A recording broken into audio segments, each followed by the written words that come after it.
Hello, and I hope you're all well. Those who have clicked on, thank you so much for spending your precious time on this video. I'll just get to it straight away. What I was going to talk about today is what you are prepared to put up with. It's a question that I ask myself occasionally when I'm in difficult, challenging situations like the one that I'm in now with my home. And then I just wanted to talk to you a little bit about my previous experience in the last 4 months, what really made me question the way that I'm living my life and how to improve those things. So first of all, a little bit of background. I've always been in care work. I came out of university. I dropped out. I didn't like it. It was terrible. And I was a nursery nurse, and then I did care work and worked with special needs people. So all of from about 18 onwards, I've done lots of caring work, and I've always been a very caring person. I'm very hands-on with people. I like to look after people and care for people, especially elderly people. Love them. And I love children as well. But I think when you're in that kind of career and profession, people do, I think just by default, they just think that you're just the caring one, and you're not very, you're easy to walk over. I think a lot of people think that of people who care for other people.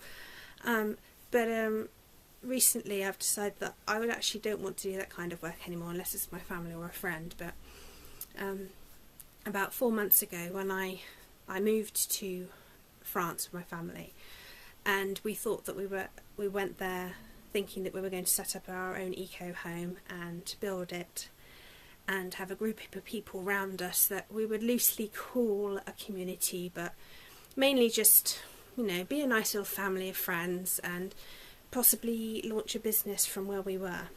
It didn't turn out like that at all.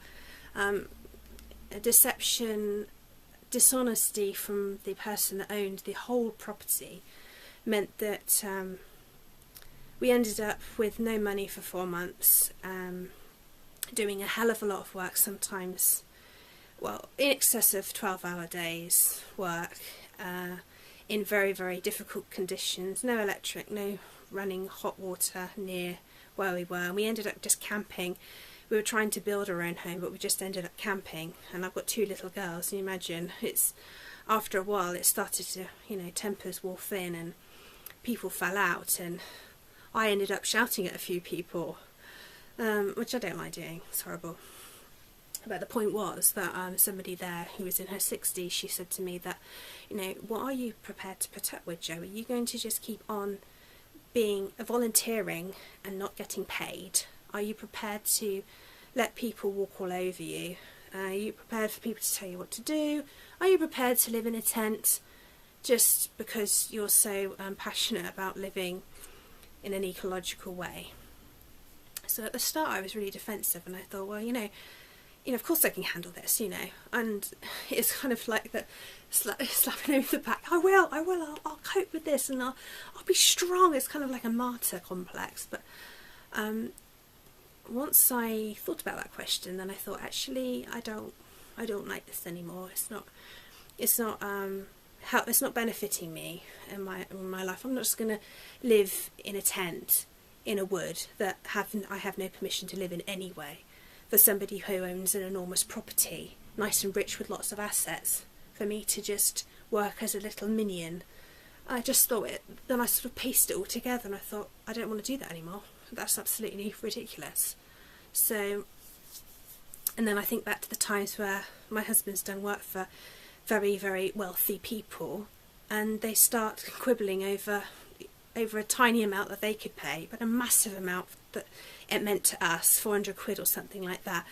I want to pick apart every single piece of work you've done on my property, with no consideration to how much time and effort everything's taken to put into it. So I think, and it's the same with, if you make anything, if you're an artisan like I am, if I make something for somebody, or they want a quote for something, and I tell them how much it is, I mean, sometimes their jaws drop. They go, oh, well, I wasn't expecting to pay that much. I think, do you know how long these things take?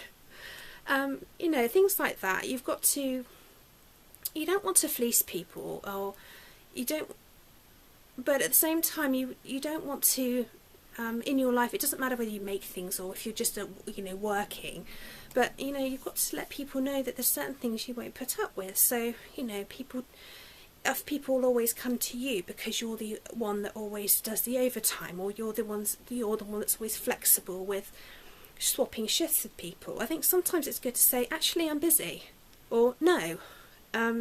Otherwise people just think that I've been that person.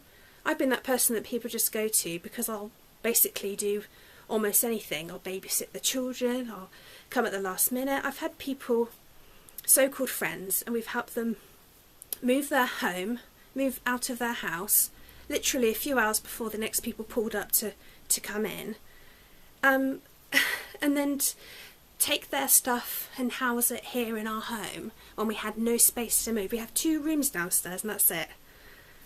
And you know, people that just take advantage. You give and you give. I've met people. I've helped people move into their new homes. I helped a lady set up she moved into a horse yard, and I helped her set that all up. And then she was mean at the end.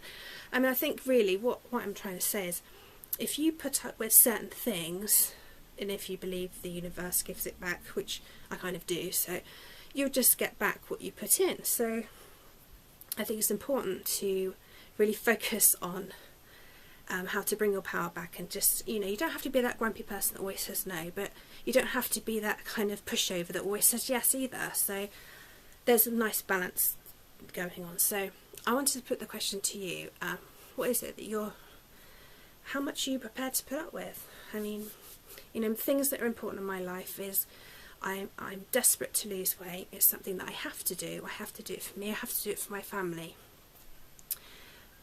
I will not compromise on my personal freedoms, my liberty, my children.